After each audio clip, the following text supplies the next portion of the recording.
This is your city. This is your city wants to know. We want to know the background, the heartbeat of what makes up our beautiful cities.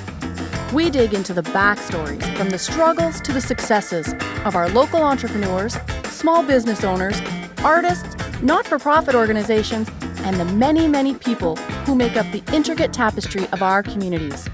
Real people, real stories, by you and for you. But wait, that's not it. I love giving my opinion. Just ask anyone who knows me. We can't get enough of the honest, gritty feedback of places that we spend our hard-earned money. I'll give you the good, the bad, and the ugly of the places I eat, sleep, and visit. Disclaimer, my opinion only. All right, so come on, let's get to it.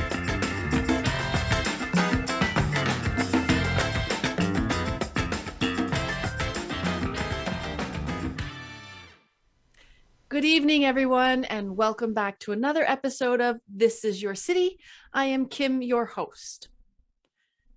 I have a special guest tonight, and it's kind of, I'm going to be completely transparent with you. I was talking to him earlier, and I have a little bit of jitters about interviewing him because there is so much meat and potatoes in this man. There is so much story that I don't know how to get it all in and do him justice. So I've been sitting here for the last day and a half, and I'm thinking, man, this guy, he needs to write a movie because there's just so much. So I hope we can get it all in. And I have to tell you another thing about my guest. I don't even know where to begin. I was reading some of his stuff. And Jack, before I introduce you, I hope you don't mind me saying this, but I was introduced to him and I was reading some of his stuff and I had to stop. And I had to put myself together because I didn't know whether I needed to cry, whether I needed to pray, whether I needed to scream. And I didn't know how to do all three at once. So that's how much meat and potatoes this man has. My guest tonight has an amazing story, and I hope we can get it in. He is known as the Accidental Journalist, and his name is Jack W Gregory. Jack, welcome to This Is Your City. Thank you so much for agreeing to be a part of our show today. How are you? I'm good, thank you. Thank you for having me on. Okay, Jack, let's get into this. I want to have time to get into it all. Now, I'm just going to start off in the back kind of and let our listeners know some things about you. Jack, you served some time in prison. You are a recovering addict. You were a violent criminal. Yes. You saw some of the darkest stuff, and you were a part of some of that darkness. Not only that, you witnessed death. You had family members who were murdered. You tried to take your own life countless times. So let's get into this and take us back a little bit, Jack, because addicts don't just become addicts overnight. So if you can take us back to just before that started, what was going on in your life? What was happening at that time? Okay, so I always kind of felt different. I always kind of felt out of the fold, even when I was young. So on my 8th birthday, I remember having a party with some friends, if you can call them that, on the street, some of the other kids on the street. I grew up in a place called Yorkshire, a county called Yorkshire in England, in northern England, and I always felt different from these kids. But on my 8th birthday, I had a really wonderful birthday, and then I remember being sat on my mum's knee and my dad sat reading the newspaper and gazing over his glasses to look at me and my mum, and there was I remember vividly a tear in her eye. She was she is still a staunch woman. She rarely cries, you know. She's very good at keeping back her emotions. She's what we call a typical Yorkshire mum. And she said, you know, I love you, you know, we love you very much, but you don't belong to us. You're not ours. Or you weren't ours, but you are now. You're adopted. You know, we've been allowed to finally adopt you. And that's when it went dark for me. I think most people that are not neurodivergent would see that, and they would feel, you know, oh, I've got a loving adopted family, and I did kind of see that, but that set me in motion because I'd already felt different. It sent me into darkness. It made me question who I was, who anybody was. I didn't know who I was. I had this fear of being pushed away, this fear of losing everything. And I think that then set me instead for, because I didn't know who I was and the disposition that I had, I could be anybody that I wanted to be. So I would tell these awful lies at school, totally blatant lies, but I could look at a teacher in the face and tell them, and I became really, really good at it. You know, just silly things like where I'd been on holiday. I once told a teacher that I'd been to Vietnam. You know, there was something that wasn't right. You know, I believe I was mentally ill back then. I was dyslexic, and in the 80s, 70s and 80s, in England, there wasn't really a diagnosis for dyslexia, so I was just seen as stupid and naughty. So I was sent to a school for maladjusted children that was masked as a special school, and that's where things started to get sort of violent, and I found things like drugs and stuff like that, because I'd grown up in a nice area of a town that was surrounded by pit towns. It was a market town, so it was quite affluent in places. My dad was a civil engineer for British Rail. My mum worked for social services, so they had good jobs. They owned their own house. So I saw it good, but there were kids that I went to school with that grew up on welfare estates. I think you would call them council estates, they're called here. And, you know, they came from broken families and poverty. And I was ill prepared for that, so I was bullied and a lot at school. To the point where I was hospitalised, and, you know, I would... So Jack, you were bullied for being different, but kind of in a different way than we normally would think about it. You came from an affluent place.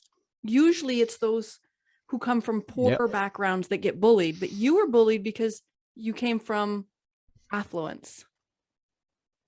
Yes, because the town that the school was in, it was a mining town, and in the 80s, our Prime Minister, Margaret Thatcher, closed down a lot of things, but one of those things were coal mines. So a lot of people in the towns around, you know, several coal mining towns around this market town, they fell, and they fell into poverty. And it wasn't long before our town started falling into it, because when the coal mines closed and people didn't have money, they didn't spend the money in our town. So still 40 odd years on, these towns have still got, you know, they're still broken by the recession and losing everything. And, you know, when I was at school, I had a brain. I knew how to use it. It was a special school, so I knew I could mimic people. You know, I could mimic people. I could remember things very well. I could remember general knowledge. I was great at that. I was always good with words. Words have always been my passion, but I couldn't get them down on paper. So I was bullied because I was seen as a sort of teacher's pet. but I was, I'm not going to name any names. I'm, you know, some of them are long dead and some of them are not far off. But you know, I was sexually abused by adults in power, let's say, and I How old were turned you? to How drugs old were and you? 11, 12, Okay. and it wasn't hard to get older drugs and drink, and then knowing the people around the town, which was where the school was, I was good at running. I was great at cross country, so at dinner time I was running knockoff VHS, you know, way before things like lime wire and stuff like that. You know, I was knocking off cinema copies on VHS tape. CDs had just started to be able to be copied. Doing that, selling a bit of dope, pornography videos, and making money, more money than I could ever want or need. And I became really good at it, and you know, I'd get back to school within 15-20 minutes and finish off my pudding. But like I said, I became very good at lying to myself, lying to other people. So when I was started to be abused by some of the adults in charge, they got me by saying, well, people know you as a liar, so they'd never believe you if you said, you know. And it's only now in this past sort of year or so that I've started looking at this sort of trauma. So it's quite new to me talking about this. So yeah, and then I left school at 16, went into several different jobs, couldn't really settle down. I'd been to my first AA meeting at the age of 14. And basically the guy that was there that became my sponsor was a friend of one of the adults at school, and I was being passed around and trafficked, I suppose, if you look at it that way. So I buried it deep. Jack, your mentor was friends with the people who were abusing you.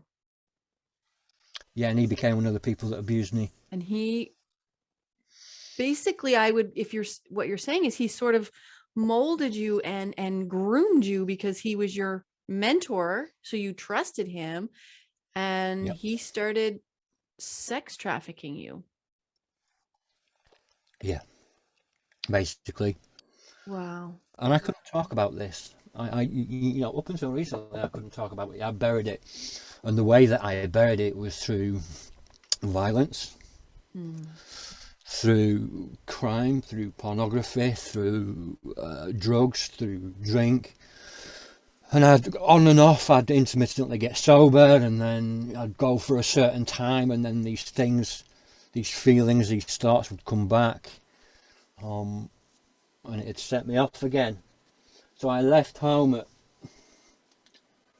I think I was about 17, 18, into my own flat, bounced around a couple of different places, and then ended up in a flat in Pontefract, where I went to school, and ended up just drinking, doing drugs, telling lies, being that guy that was no threat to people, but you know, I was hiding who I really was. So I was going out to you know, another city, and I was running long cons with some serious hustlers. I was making some serious money. I was hanging about with heavyweight boxers, debt collectors, when I realised that not only could I take a punch and not break, but I could give a punch. It was kind of like I was reborn, but I always had to keep that meek personality. You know, it was kind of a double-edged personality, because I had to be that weak person in front of the other people to avoid Right. sort of avoid conflict, Yeah. because I was doing some seriously dodgy things for some seriously dodgy people. Well, I just want to tell my listeners, when I got involved in crime. when you say debt collecting, I want my listeners to understand what you mean by that. Debt collecting is, it's not like he goes today on the phones where we have these telemarketers calling us and asking us to pay our bills. This is underground debt collecting, and it's a dangerous, violent world. Right? Yeah, I was a person that they would call, along with other people that drug dealers would call, to collect debts, by threats, or the threat of violence, or actual violence, often violence. You know, some of these people were what we call taxmen, so they would go in and take drugs and money off of some of the bigger drug dealers, and then split the money between themselves. I never got into that. You know, I was one of the people that went round to be intimidating one of the people that stood there with a baseball bat. You know, the quiet one. People were always afraid of the quiet one. Right. You know, the one that's shouting is shouting. You know, he's not to be. You know, people tend not to be afraid. You know, bit wary, but not afraid. But I was the quiet one, in the corner, just looking and staring, and that was quite effective. Yeah, I did that for a little while. I did a few jobs. There's no statute of limitations on some of the stuff that I've done, so there's some of the stuff that I can't talk about. But yeah, I wasn't a good person. You also had, reading through some of your stuff and listening, and I just want to tell my listeners now, we'll talk about it in a little bit too, but I was listening to some of your poetry, and we're going to get into that in a minute. I don't want to get into it too much right now, but I was listening to some of your poetry and your speaking, your spoken word. And if I've ever heard, and I love spoken word, if I've ever heard somebody be able to tell their story or tell a story better, I've not heard it yet, because yours is, Thank you. and I'm not just saying that, yours is spectacular.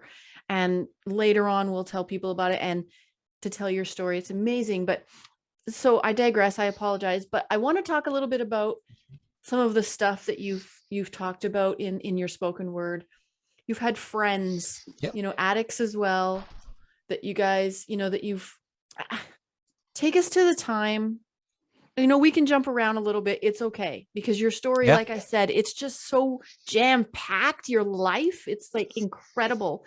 So we can jump around. I want to go to the story, back to the train. I want to talk about the train and your friend. I know it's painful. Yeah.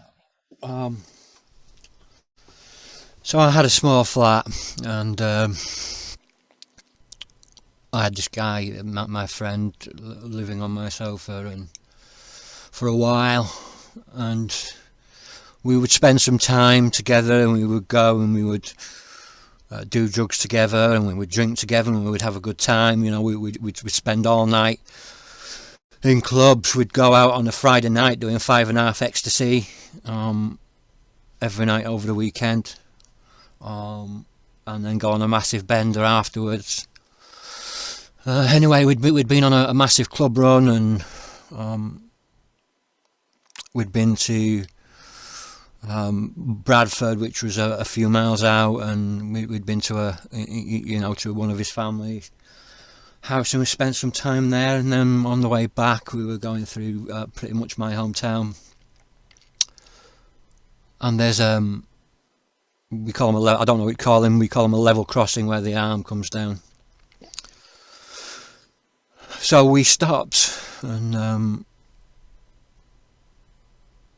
we lit a cigarette. Well, actually, it was a joint, and took a blast over it. And he took a blast, and then he just smiled at me and I said, "You know what, I love you." I said, "I love you too, mate." And there was this train in the background that you could just hear, and he just turned and bolted. And just as the train was coming, he vaulted and was hit by the train and killed instantly. And I remember just falling to my knees and my hands bleeding because I'm punching the asphalt on the floor, trying to get to him. There's people holding me back, and I was broken beyond repair, I believed. We'd suffered from mental illness. He was gay. He couldn't tell his mum and dad. This was at a time when it was more taboo. This was around about the time that Freddie Mercury died as well.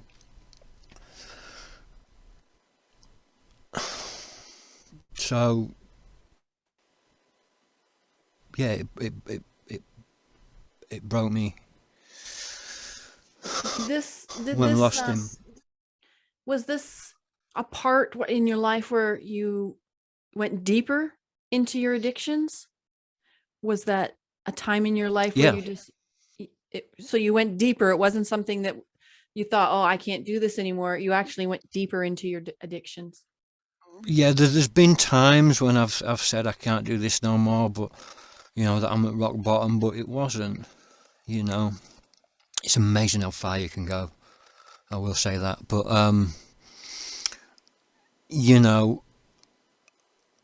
I tried to block it out for many years, and I packed it into the back of my brain. You have to remember, I still struggled at reading and writing. I didn't learn to read and write properly until I was 21 years old in prison. And, when we lost Carl, it was heartbreaking and soul destroying, and I fell apart. One of the closest friends I ever had, and he took his own life, and that led me to my first time in trying to take my own life. And it was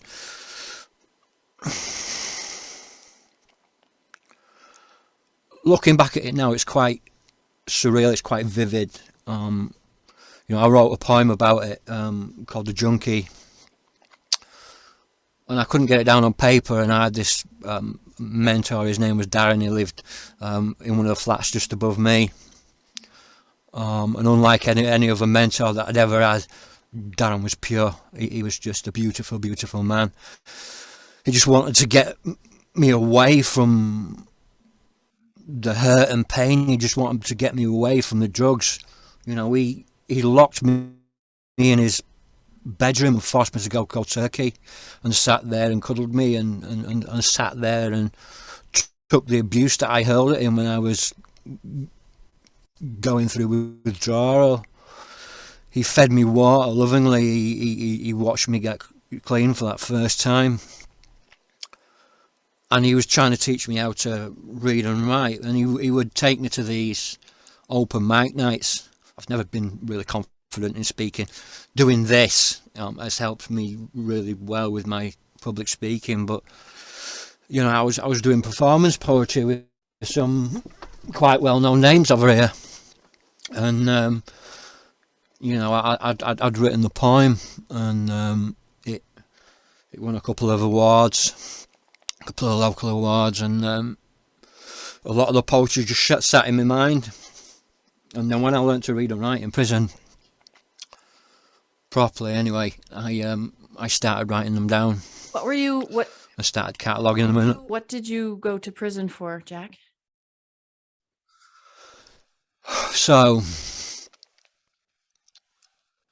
my life over time had been unwinding. I was very, very repressed and depressed. I'd held violence in for a long, long time, as much as I could. And we were at a nightclub, and I'd been drinking and taking God knows what, and I saw this guy slap a woman, and one thing that we were always taught when I was growing up is a man doesn't hurt a woman. So I told him we would sort it out outside, and I would show him what a real man was. But his friends came, my friends came, and I was caught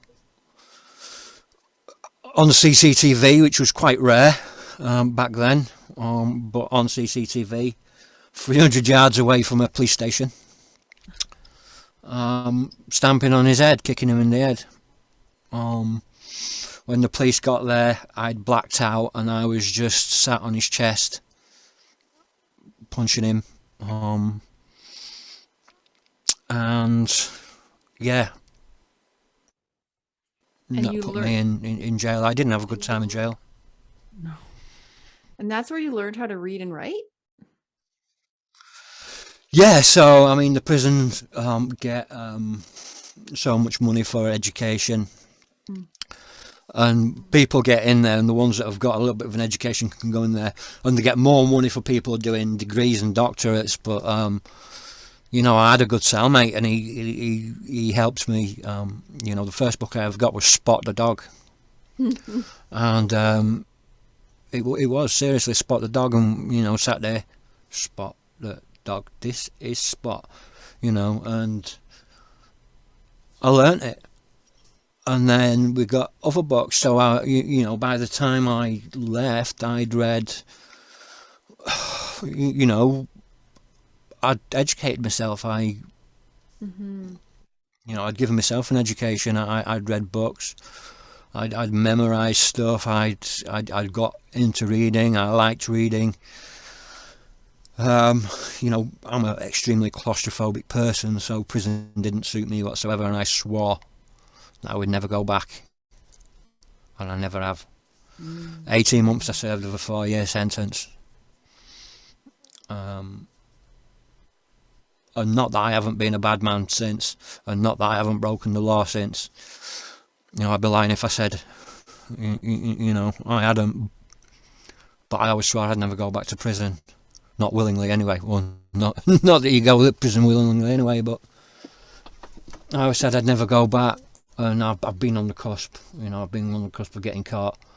But you know, after that, I moved to a place called Portsmouth, which is on the south coast. I spent a couple of years there. I got into rehab there. I got clean and day released and things like that. And there was this, it's called the Cranstone Project, and they opened up a type of cafe where addicts could go, and we would get acupuncture and acupressure and massage and you know, chances to learn things and go on courses. And you know, they got me on the Prince's Trust, and you know, I was only a few weeks sober, and one of the guys said to me, you know, one of the counsellors said to me, if you get, knowing that I love film, as you can see, I love film, he said to me, if you can get to 30 days sober, I'll take you to a film set. Turned out to be Guy Ritchie's Snatch. For one day, I'm watching that, and that made me fall in love with film even more. And then I got on the Prince's Trust and did that, and I was going to NA and other programs, and I was working a 12-step program. The club, yeah, it was a club, and there was drink and, you know, around, but I was doing sound teching. I had a great mentor there by the name of Mark. One of the owners, his girlfriend was a woman called Janie, and she was Rio in the British version of the Gladiators. And you know, she came to my graduation, and you know, they just really sort of helped me just come out of myself. And then, you know, not long after I finished that, I'd met a woman through a friend, and I moved down another few hundred miles to the county where I now live, which is called Norfolk. And we were together for a lot of years, and I was sober for quite a few. I was sober for 12 years, clean and sober for 12 years. sometimes I was just dry, but that's a way of thinking. But I fell back into sort of old thinking, and I'd written a screenplay. Some quite famous people had seen it. I'd got into that circle. My quest to try and make it led me back to drinking, back to recreational drugs. That sent me down in a winding spiral. And that quest to make that film made me lose it for 4 years. Turning up on set, absolutely smashed out of my brain. My marriage had ended. I was a serial cheat. I ended up homeless, and I lost pretty much everything. And then one day I was at a food bank getting a free sandwich, free biscuits and free coffee, and the woman behind the counter gave me a smile and said, "Oh, I love your Doctor Who t-shirt." And she was the first person really to show me some real sort of kindness for a long time. And then she took me for a sandwich, took me for something to eat. We fell in love. We got together. We got married on the 30th of November 2019. We've been together since 2014. End of 2014. Anyway, I digress. 2015, I became really, really ill. The life that I'd led, I'd been off drugs 6 months.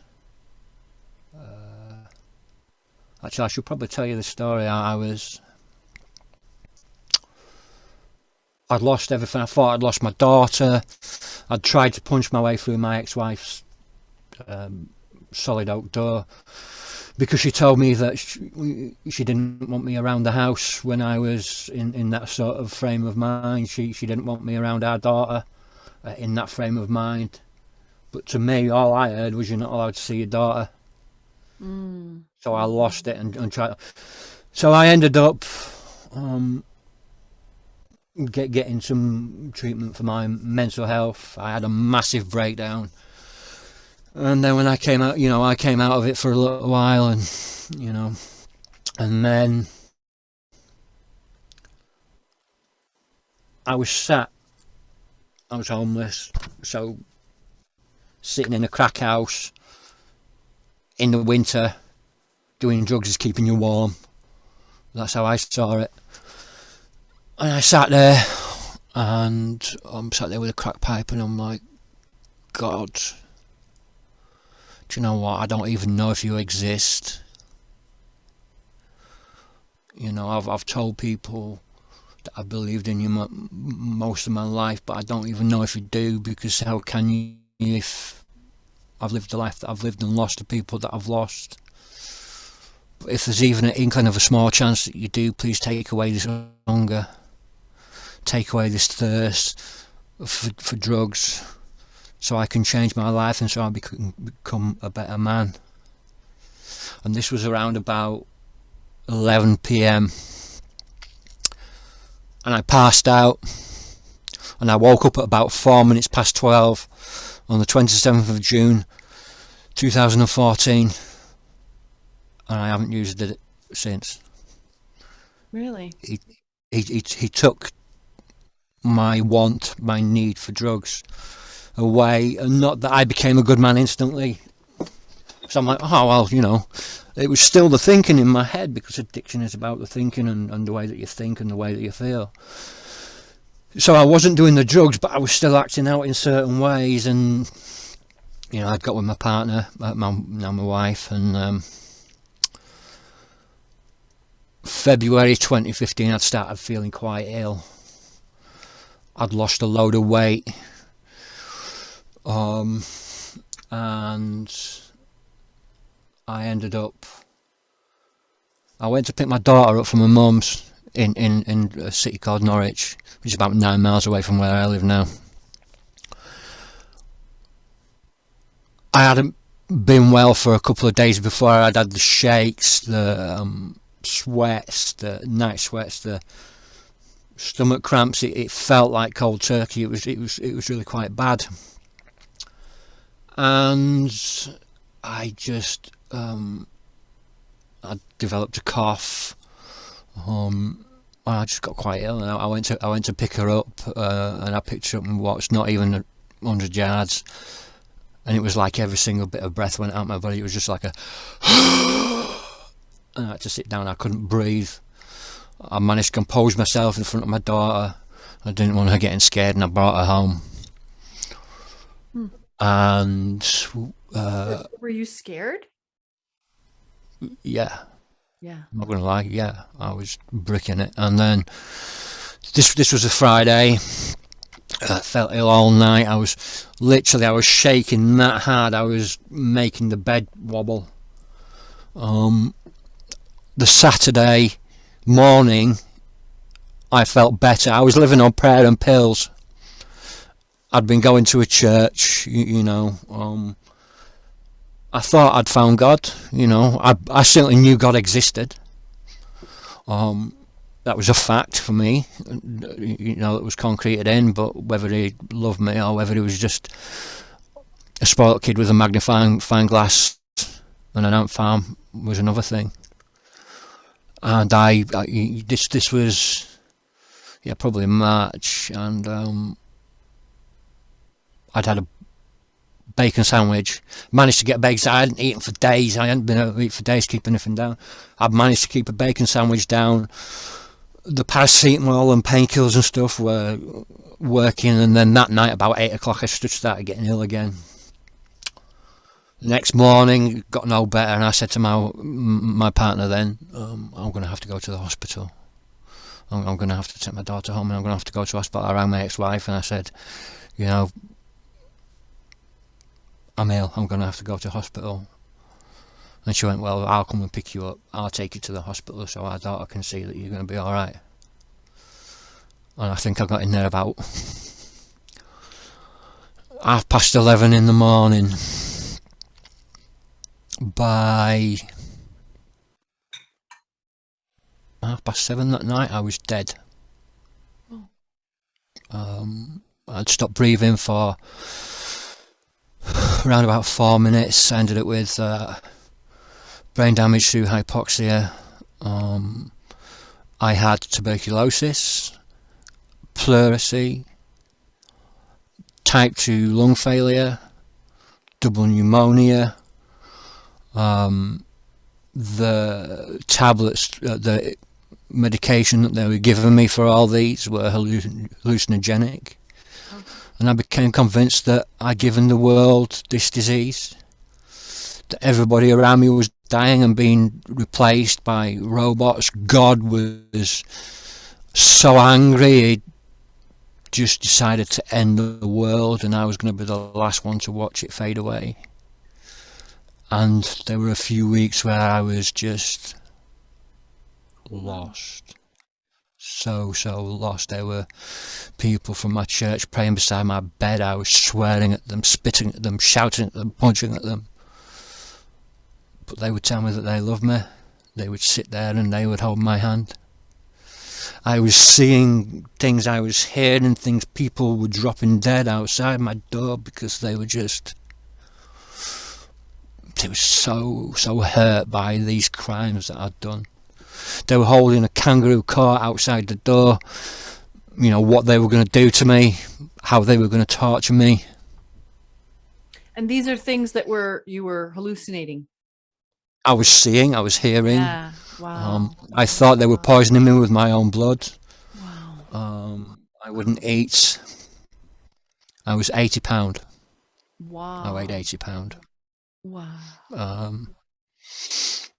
I was emaciated. I lost 50% of my muscle mass. I had to learn to walk again. And this was over weeks. I was in the hospital for around about a month. This was over weeks, and then just one day I said, Lord, I can't do this no more, please stop. I thought my wife, I'd done a Zoom call the night before. Well, it wasn't Zoom then, it was Skype. I'd done a Skype call with my daughter. Yeah.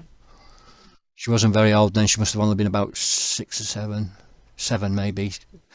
And I remember her laying on a bed, and her mum stroking her hair, and I thought she was dead, and I thought she was being used as a puppet just to torture me. I remember the next day a mum coming in and slamming down the school picture of her, saying, you need to wake up now, you need to just sort yourself out and just, you know, just come back, please just come back. And there was this doctor, this young Asian female doctor, and I don't know how it is for your hospitals, but our doctors are not allowed to show any religious intent whatsoever. They can wear a cross, but it has to be underneath their uniform. But she was stood there, and it kept coming out. And she'd look at me, looking at this cross, and she'd smile, and then if someone came in, she would put it away. And then I met Jesus at the end of my bed.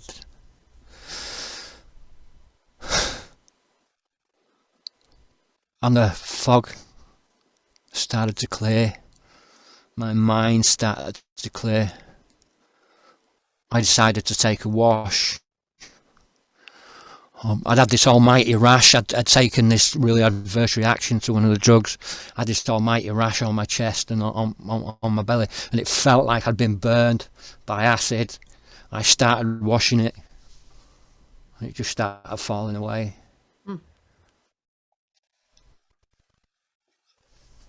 And I said, I'm hungry, to one of the nurses, Nurse Jackie. She's a good friend of mine now. And she was so happy. She went and got me food, and when people heard that I was eating again, they were bringing me in tins of spam. And I was in this hospital room on this lung ward, what's called a negative pressure room, and all you could smell throughout the ward was this spam cooking, because the nurses were just cooking it for me. And people were bringing me in sweets and pot noodles and just anything that I would eat. I'd had a job, but I got made redundant while I was in there. I got £200 redundancy money. And I said, I'm going to use this. They said, you can get out if you reach 8 stone. So I said, right. So I was having my breakfast that they were giving me. I was going down to the canteen, having a second breakfast. Then coming back up, eating snacks all the way through to lunch. I was eating lunch and then going down for a second lunch. I was doing the same before tea. And then in the evening I was getting... You were determined you were getting out of there. Yeah, and then in the evening I was getting 2-for-1 pizzas from the local kebab shop, and I was having one and the nurses were having another. And, you know, I ran out of money the day before they let me out. And one of the nurses came in and went, we love you. We absolutely love you. Allow us to get you this. And they paid for a meal. You know, I've been told from the people, the lead elder from my church, that they came in to pray for my soul because they thought they were going to lose me. Yeah, I was that sort of bad. And my journey ever since has been one of discovery of self, of just these wondrous things. You know, I'm part of a great church and a great community. God has given me a life that I couldn't have dreamed of. I've skipped over quite a lot of things, but you know, I was contacted in 2017. Yeah, 2017. I'd written a book, my first book, A Personal Apocalypse. Bring it closer to the camera so we can. There we go. A Personal Apocalypse. Before we get into that, before we get into that, because I want to have time to get into all of this. So two Yeah. little things first. How long have you been sober? 7.5 years. No drugs, no alcohol. Wow, thank God for that. No. And you're married? You have I'm married. children? Yeah, I got married on the 30th of November a couple of years ago. I have my own daughter and 4 stepchildren. And how do they all know about your past? Do they all know about this new you? So my daughter does, because she was there. Right. The other ones, they know that I wasn't a good man. They know that I've been to prison. They know that, I don't think they quite understand what a drug addict was, what a drug addict is, but they know that I wasn't a nice man, but now I'm respected in my community, and I'm really trying my best to, when I decided that I didn't want to be a good man anymore, that I wanted to be a better man, that's when my life started getting, I started praying and working on my spirituality, working with God, carrying on a 12-step program. But yeah, I wrote a book in 2017. It took me 24 years to write. That's the one that you listened to, and then I was asked to speak to a director that was making a film near me about my life. So I went to speak to her. Her name is Joanna Hogg, and the film was The Souvenir, starring Tilda Swinton, and I acted opposite her daughter, and I also consulted on the film, and I was asked back to do make a cameo in part 2, and I worked with the director and I worked with the actors on that sort of lifestyle. It was funded by Martin Scorsese. Then I decided that I wanted to write something that meant something to other people. I wanted to give a voice to other people. I'd given my voice to my book, as badly written as it was, but I want to give a voice to other people, so I spent 6 months working with people who had been trafficked and escaped, and it changed my life, and it made me look at my own hidden trauma. It made me look at myself, and it made me admit that yes, I was trafficked. And then I lost my mum that year at the Easter March, and then my sister had a baby, and a couple of days later, she was 2 days old. My sister was in bed because she was so tired after having the baby. They had another child who was a grandparent, I believe, and her boyfriend was looking after the baby, and he snapped and he beat her to death. Oh my gosh. And that broke me again, but I didn't even want to. My first thought was to go to the church and pray with the elders, which I did. He said he'd dropped her, but when my sister came down, Luna, her name was, the baby, she was limp and just unresponsive. And I'm not even going to go into the injuries that she had. But a few days, she was on a ventilator, and a few days later they turned it off and she passed away peacefully. It took a year to get a funeral. Meanwhile, while he's in prison, he gets 10 years minimum. Wow. 10 years minimum. 10 years. Wow. And a life sentence, but with a minimum of 10 years. And he was murdered by a cellmate less than a year into his sentence. Wow. Spice debt, I believe, drug debt. So he was left with so many questions. Like I say, it took a year for funeral, and the lead elder, one of the lead elders from my church, took me, paid for the hotel, took me up to Yorkshire, which is like 184 mile away, something like that, and stood with me. And the funeral was going on, and it had finished, and his mum was there. And I came outside to light a cigarette. His mum walked up to me and threw her arms around me. I broke. So badly I began to shake. I hated her with every single ounce that I had in my body. I hated him with every single ounce that I had in my body, and that's when Jesus told me, you need to forgive. I'm like, I can't do that. And he says, you need to forgive. And the story of Corrie ten Boom came to me. I don't know if you know the story of Corrie ten Boom, but she was a prisoner in one of the worst concentration camps, Ravensbrück, I believe it was. And there were so many young girls being raped by the SS officers. She found this place, and it was called the hiding place, and she hid these girls. And she prayed over these girls with this Bible, and she read the Bible to them, and it was like they were invisible to the guards, and they were kept safe.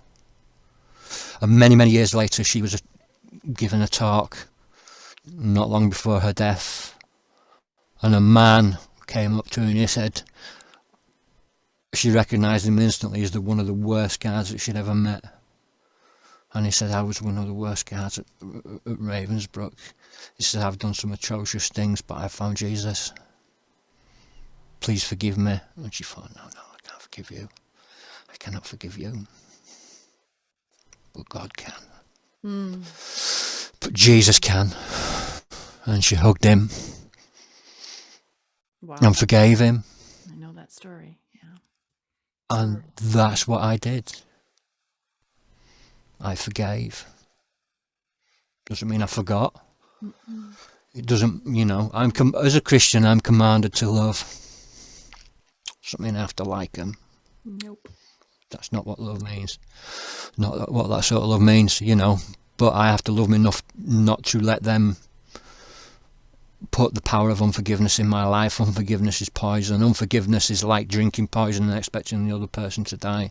Exactly. It's not going to work. No. And it will. Resentments upon resentments upon resentments will, and trauma, it will put you on your backside, and there's nothing you can do about it. It will send you further than rock bottom. So can I ask you, Jack, through all of this, I mean, these are atrocious parts of life, that most of us don't experience. And so, you've been sober. Many things since then have happened in your life that at one point in your life, you would have just fallen backwards and went back into your old life, but you haven't, thank God. And I want to get to the book. I want to get to all of these things, because it's extremely important to me that people understand this, because there's a lot of people out there who can relate. There's a lot of darkness in the world. And I'm not saying that your spoken word or that your book, what is it? The Apocalypse. Please give me the name of it again. A Personal Apocalypse. Personal Apocalypse is, it's dark. It's dark, but it's beautiful. Does that make sense? Like, it's dark, but it's beautiful because it's truth. It's your truth. And I really, really want people to get this book. And do you have it on audio as well for people to purchase? Yeah, so the book sold out. The first run sold out quite quickly, as with the second book. But I haven't had the money to republish it, so I'm currently looking at bringing that in. I'm a man of faith. We as a family, we live on faith, so God will provide. I know this.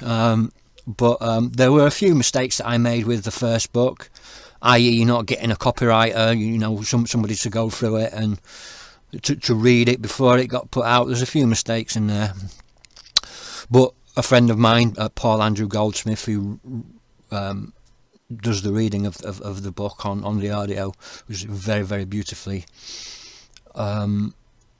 He corrected that when he was doing it for me. He's a professional actor, so he did that. So that's available from me. You know, I really want people to I also hear it, because I didn't know that it wasn't your voice. I didn't know that. But now I know. But I couldn't stop listening to it. It's very soothing, even though it's dark, it's beautiful, it's well done, and you can't stop listening to it. And I can imagine that the book is the exact same, because he's reading the book. So, you know, some people like things tangibly. Yeah. So I would recommend that everybody get this book.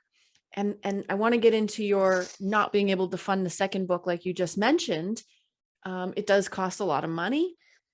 Now, am I allowed to mention, because you said you went in and you did some interviews, and that helped you realize that you too were trafficked? Because sometimes, knowing, I've read up on some, I've interviewed other people who were trafficked. Sometimes you don't know you're trafficked until you understand what it is. You could be in the middle of it and not know it was you that was. So, am I allowed to mention anything about this, or about this book? No, please do. Okay. No, please do. This is wasn't sure 'cause it's available on not- PDF. Okay. Oh, it is available on PDF, because I wasn't sure if I'm allowed to mention it because it's not out there yet. But when I first introduced you to the show, and I said to you, I had sent you a message, and I said, Jack, ... I don't know what to do. I didn't know whether I should cry, pray, scream. I have to put the book down, because I couldn't stop reading the book. I couldn't stop. Everything was like, oh, I need to go do this. I can't, I can wait. I couldn't put the book down, but I came to a place where I had to put the book down, because my heart couldn't take any more. I was crying. I was talking to a friend this morning. We were sitting there talking, and we were praying, because there is so much darkness in this world. And your book exposes so much darkness. And I'm going to warn my viewers right now. This book should be censored, and it probably is, in the fact that it's very dark. It is. But it's true. And I did censor it. You did. You know, I know it's horrible to read for some people. It's uncomfortable. But the truth isn't comfortable, is it?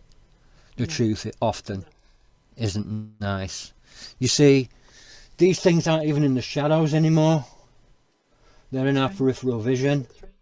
Just slightly out of sight. Yeah. So what do? We ignore it. We pretend it's not there.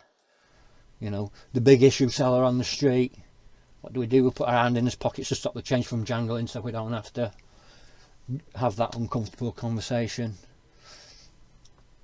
Just in the peripheral vision. And I wanted to bring it into vision.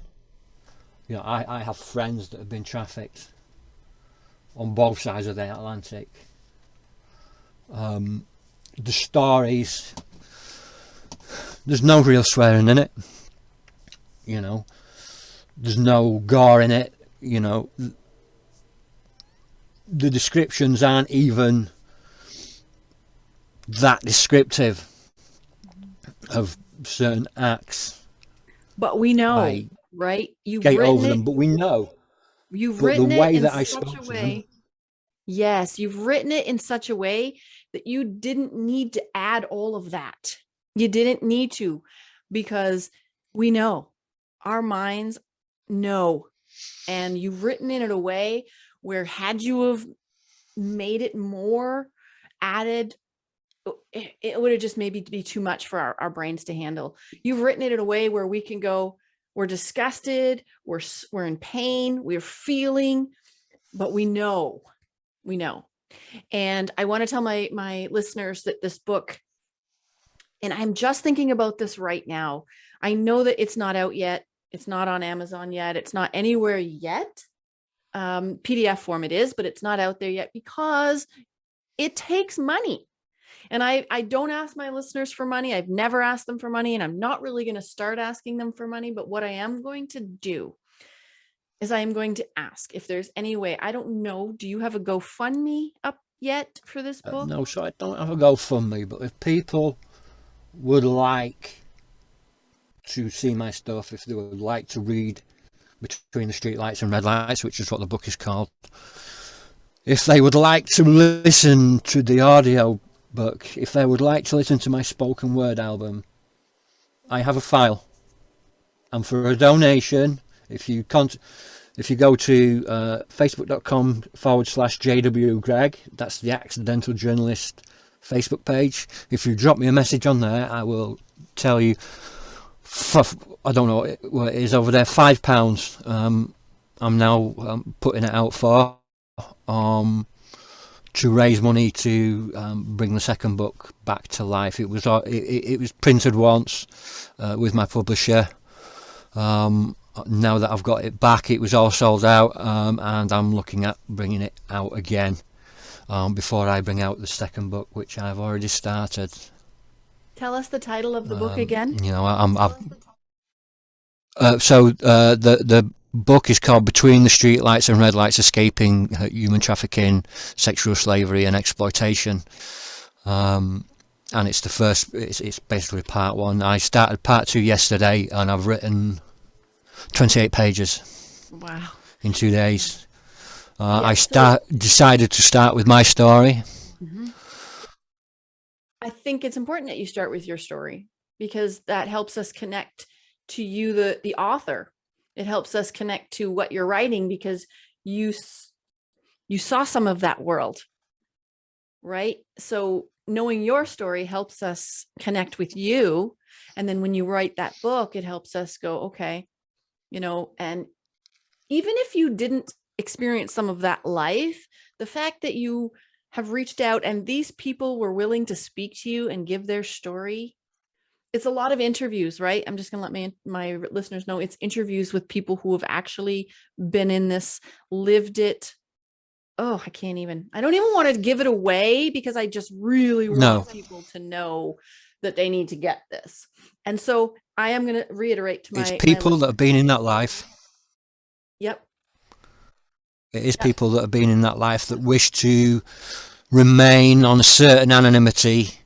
Some of the interviews were interviews. Some of them were off the record, and they wanted just paraphrasing. There's some of my poetry in there. It starts off with a poem. And, you know, I worked extensively with a woman by the name of Jessie, an American woman that was trafficked. She's coming back for part two as well. You know, and it's going to be more of the same, but, you know, in a slightly different way. The book is a mixture of stories and information,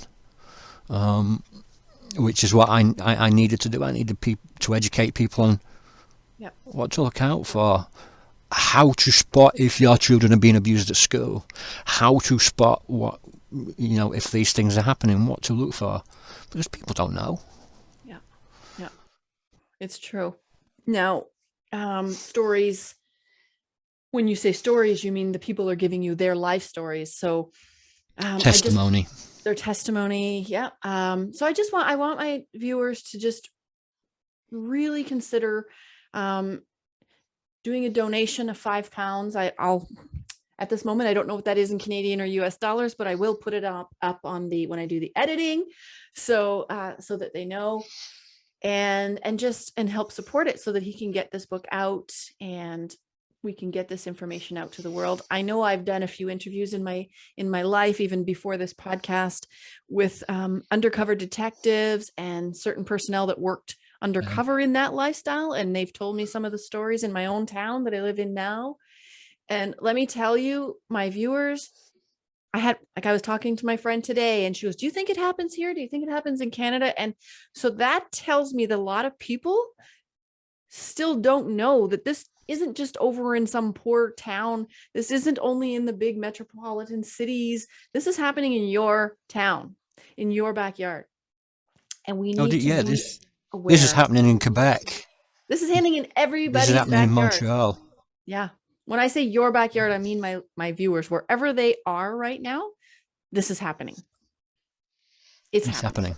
And we It's happening. cannot. And we need to learn to get out of the peripheral, and we need to focus on it, because while people are seen as profit, while people like us are consumerist, while people still view women in a certain way, while there is still pornography that is readily available, while there is still that, then there will always be human trafficking. That's right. Where there will always be trafficking and forced labor. That's right. And it's not just women, there's men too, because you even have some in your book, stories from men. But also, as trafficking as well as labor trafficking. But I just lost my train of thought. You were saying something. I'm like, yes. So it's out there. We need to get it stopped. We need to educate ourselves. We need to understand that this could be happening all around us. And you've written about it, and I want people to go read it. Your poetry, your spoken word, it's beautiful, and it's your life, which makes it so interesting. And the way that you've written it, I know you have somebody else doing the voice, but the way you've written it, Jack, is just, it's poetic. It's beautiful, and it just flows, and you don't want to stop listening. It's beautiful. But the book is for sale, right? I didn't have confidence. You didn't? This book, not the minute, it's out of print, so I'm trying to raise the money. I need to raise £500 to bring the first 2 books out on a limited run. Right. And once I've done that, then I can sell them, and then I can start, helping myself out and doing more projects. Mm-hmm. And hey, I can read. There might be somebody out there who's willing to financially back it, and then once you start selling it, you pay them back with the proceeds of the book. I mean, that's happened. I know many people who've done that. So if there's anybody out there who more than happy to do that. Yeah, if somebody wants to financially back it, so he can get it out, that would be amazing as well. The lockdown happened, and I started doing this, and people have started listening. I've interviewed undercover cops.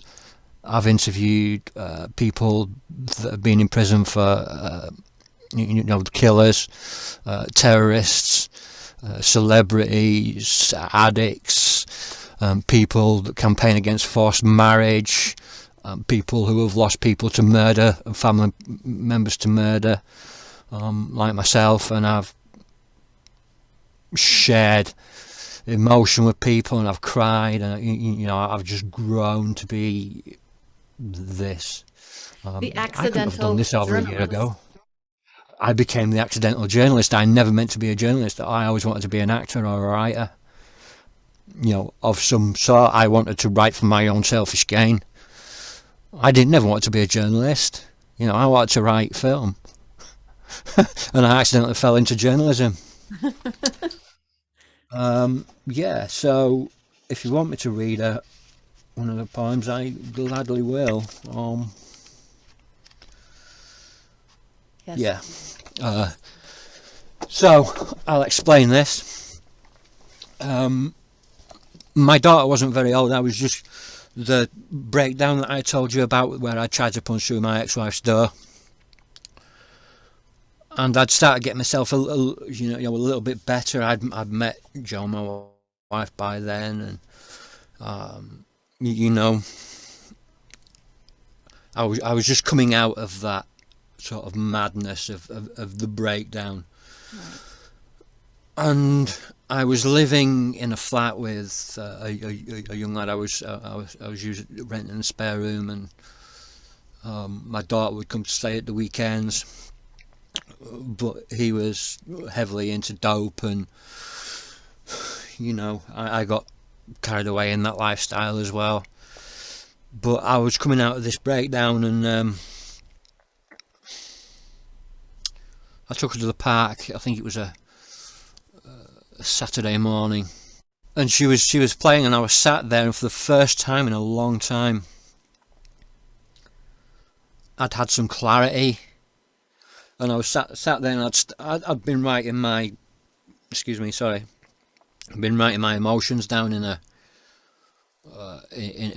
old pad and I wrote this poem, and it's called Playground Battleground, and it's what I observed as I was coming out of this state of depression into a state of relative normality, and just seeing what I'd had there in front of me all that time, and that was the beautiful soul that is my daughter.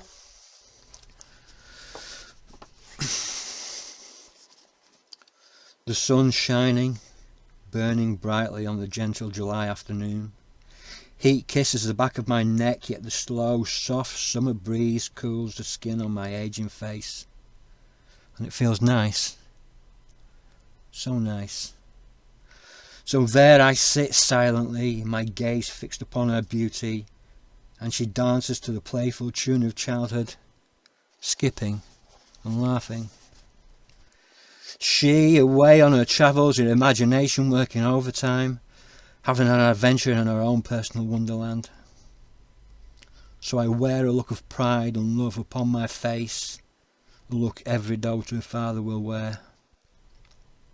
Playground now full. Other children joyfully playing to their own childhood songs as their parents look upon them with a similar gaze to my own. So I smile. Yet as she plays alone, and sadness begins to haze my view. Yet she smiles, and I wonder why. Her playful spirit now interrupted as she is taken away from her wonderland in one fleeting moment, as she rushes to the age of an injured child. To her, in her mind, he is an injured comrade fallen in a battle in a playground war. Wounded, his knee grazed, he shaken, crying and filled with fear. And she, ever caring. Her instinct overtakes, and she looks upon her fallen friend with the same loving stare I've seen so many times before.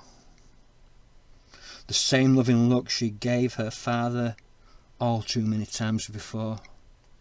Its empathy personified, her words so wise, reassuring and calming. And healing comes as it always does as she smiles. His crying now a gentle sob as his fear begins to subside. She is so old for one so young. As she gazes lovingly at his tear-stained and dirty face, her smile turns to a grin as she softly says, "Wanna play?" She takes him by the hand, friends now for the lifetime of her stay in the playground battleground, knowing in reality she may never see him again, and when Daddy takes her home. Yet she smiles, and I still wonder why. So there I sit silently, peacefully for the first time in a long time, filled with pride, and once again I feel nice, and it's so nice to feel nice. That's beautiful. Thank you so much, Jack. Thank you so much. And I appreciate your openness, your candor, your willingness to go back into some painful memories. And I 100% know, because I've listened to your audiobook, we didn't touch the surface of your life in this podcast. And my listeners can, though, they can go and they can give a donation to get this audio. And please, listeners, please do it. You won't regret it. And hopefully, you know what, we can have you back another time, Jack, when this does happen and it's getting published. And Yeah, glad to. That would just be amazing. And I'm so happy. And, I am a Christian. This podcast is not faith-based, but I am going to say, God bless you. I am so grateful to my God for rescuing you. As it says in scripture, he has rescued you from the dominion of darkness through his son. And so I'm so grateful for that. And I hope that he continues. I hope that you continue in this. And I'm so grateful for your wife, that she walked through your years of this and stood by your side, and your loving, beautiful daughter, who is now just, in your audio, you talk about, she loves you, and she's older now. I'm grateful for your life. I'm She's grateful for 14. this. She's 14. Oh gosh. Well, God bless you for that, because she's a teenager, and in today's world, no, thank you. So I hope to have you back sometime, Jack, and the Accidental Journalist. I'm going to have your information up so people can go find you and look at some of your stuff, your YouTube channel, your website, all of this. And I ask my listeners, please help Jack get this book out. And hope to have you back, Jack. Thank you so much. Yeah, glad to.